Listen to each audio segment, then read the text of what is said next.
crazy, but you know what I mean? So you get it all mixed up in the sport of college football, and you can't just think that somebody's just gonna transition and make that transition smoothly, because it don't happen like that all the time, and the lack of development going around matters.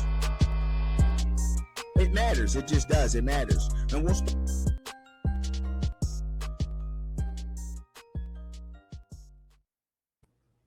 Yo, yo, yo, yo, yo, what's up with y'all, man?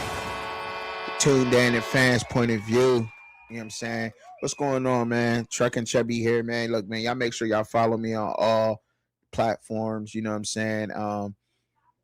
Facebook, Instagram, Twitch. I'm on Twitter, TikTok, and here, YouTube. Make sure y'all like, share, subscribe, man. You know what I'm saying? Tap in with your boy, man. Appreciate y'all. Look, so this is where I wanted to get out with y'all real quick. Let's go ahead and play. Let's get straight up into it, man. Straight up into it, man. You know what I mean? No balls hard. Let's play it. Expectation for Shedeur Sanders under Todd Monken, I believe, will lead to disappointment. There is nothing about Todd Monken as a head coach that should get you excited.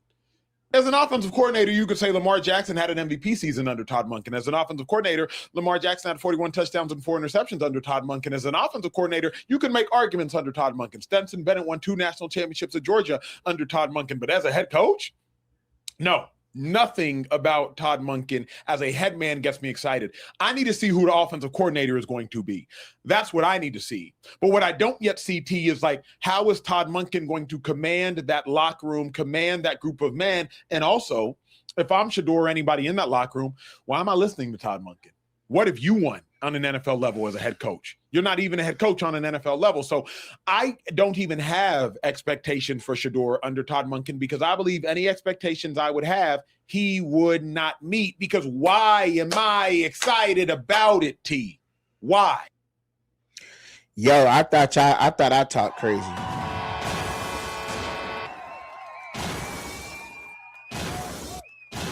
I thought I talked crazy out here sometimes. I mean, we all got crazy takes. We all say crazy stuff. We all say crazy take. I'm going to start off with that first of all. We say what we feel. Now, why in the world would you ever say something like that, Emmanuel Ocho? That's crazy. You know what I mean? Why would you even say something like that, yo? Like, for real. Look like the Black Bart Simpson. Why would you say something like that, dog? Like, I mean, like for real. You know what I mean? Ain't nothing you can't call me, you know what I'm saying, that I haven't heard. They used to call me Juicy from the PJs, all that. But I ain't got to get all up in the ripping. But anyway, what is you talking about, bro? What in the world would make you come out and say something like this? Like, that as a head coach, he's an offensive he's an offensive coordinator, great offensive coordinator, one of the best. That's where everybody starts off at. And then you go to get in a head coach position. You know what I'm saying? So, what have you won from talking on the microphone? So we listen to you for that? Like, come on, bro. Like, that's crazy, bro. That's insane. It's insane. Like, look, I know he ain't listening to that. You had to have a hot take, but I don't know why you went there with it. Because y'all would say something the way that the Emmanuel Ocho just said, but then get mad at a player when he actually does something so stupid like that. And then you'll be the one that say something. He'd be the first one to say something like that, which is crazy to me. And then it's about Shedeur. Like, we should have big expectations for Shedeur regardless this season. And the reason why we shouldn't have big expectations for Shedeur Sanders this season, to be honest with you, because he was brought up in this topic, because he's a 5th round pick that didn't live up to his expectations on the field. He did nothing to stop the Cleveland Browns from drafting a quarterback this year. I'm just being honest. Now, take Shedeur's name out of the equation here for a second. Let's erase Shedeur's name. Erase it. Let's erase Shedeur's name out of that equation. You have a 5th round quarterback that came in and played the last 7 or 8 games of the season, 7 games of the season. He threw 7 touchdowns, had 10 interceptions, had a QBR of like 28-18, something crazy like that, right? And on top of that, right? You go 3-4, could have won more games. Come into a game with the Baltimore Ravens. I think did they have Lamar Jackson in that game or not? But you lost that game. You were up, so all you had to do was manage the offense into a win because that defense is crazy. The pass rush of Myles Garrett and the help and the other guys that's on that defensive line, it's crazy. And Cleveland does have a decent defense. Their defense have held them in games. Yes, it has. Yes, it has. So you can largely say they needed a quarterback, some play, right? Out of the quarterback position, and Cleveland would have been at least a 7-win team, right? Who's to say that he probably wouldn't have got there if you started all season? But the fact that you got your chance from the 5th round until now is crazy. You didn't perform. So once you take his name away from the stats of a 5th round quarterback who had his chance at becoming the starting quarterback, it just didn't pan out, right? Nobody really had film on Shedeur Sanders. You normally go through what they call a sophomore slump, and that's because teams build film on you. They study your movements, your habits, because everybody has habits. Everybody has a tail. You know what I'm saying? And when they're about to release the ball, that's how boxers know a punch is coming, because your shoulder twitches, right?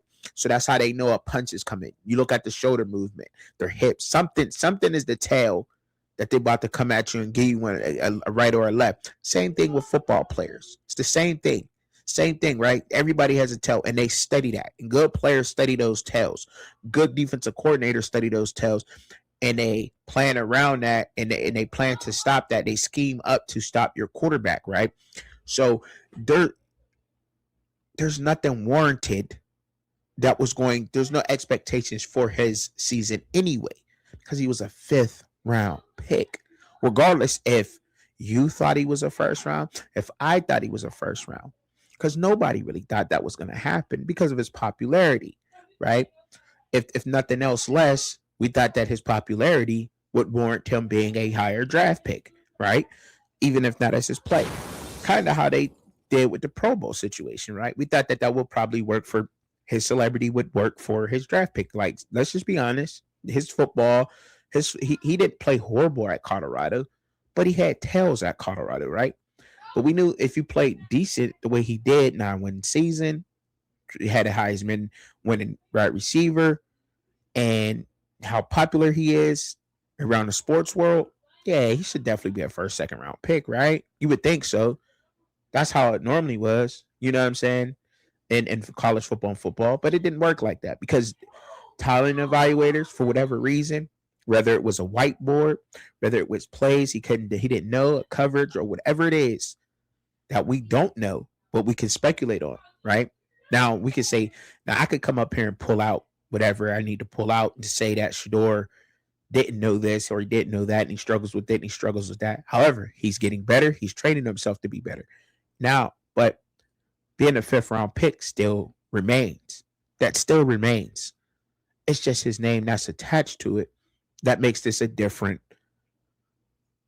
a situation, right? It makes it a different situation because the name that's attached to it. Now, but other than that, what are we talking about? You know what I'm saying? What is we really talking about here? There's no conversation. There's nothing to be had here, right? There's no conversation to be had here.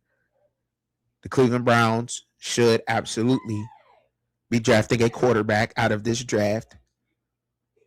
Probably if they can't get Fernando Mendoza in a trade up, or if they can't grab him, then they probably should go to try to get Garrett Nussmeier. He looks pretty good, but they'll be getting a quarterback nonetheless. They will be getting somebody who can compete with him in a room. Todd Monken being there is great with young quarterbacks. That's another reason why Shedeur should listen to everything that Todd Monken got to say, because he did great with Lamar Jackson. He'll do the same thing with Shedeur Sanders. You heard what Todd Monken had to say in his video. He wanted Shedeur Sanders there. Shedeur didn't want to go, but he wanted him because he think he can work with what he has. He can maximize Shedeur's positives and minimize his negatives. He can take all that away. Todd Monken can do that. He's done that for Lamar Jackson. So just imagine what he can do with a quarterback who can actually throw. And I'm not saying Lamar can't throw, but he's not known for that. He can throw enough. Shedeur can throw and run enough, if that makes sense. I don't have to get out on the detail, but Shedeur can throw the ball, right? He's proven that. Now, Todd Monken, all he has to do, scheme around that, and that's what he's going to do, all right? So he should listen. But that's it. That's all. Y'all know how I give it up. I did. I think I did a good job keeping that calm. Pray for yourself. Pray for each other. Pray for me. I'm always praying for y'all. Get down in the comments. Let me know what y'all think about this one.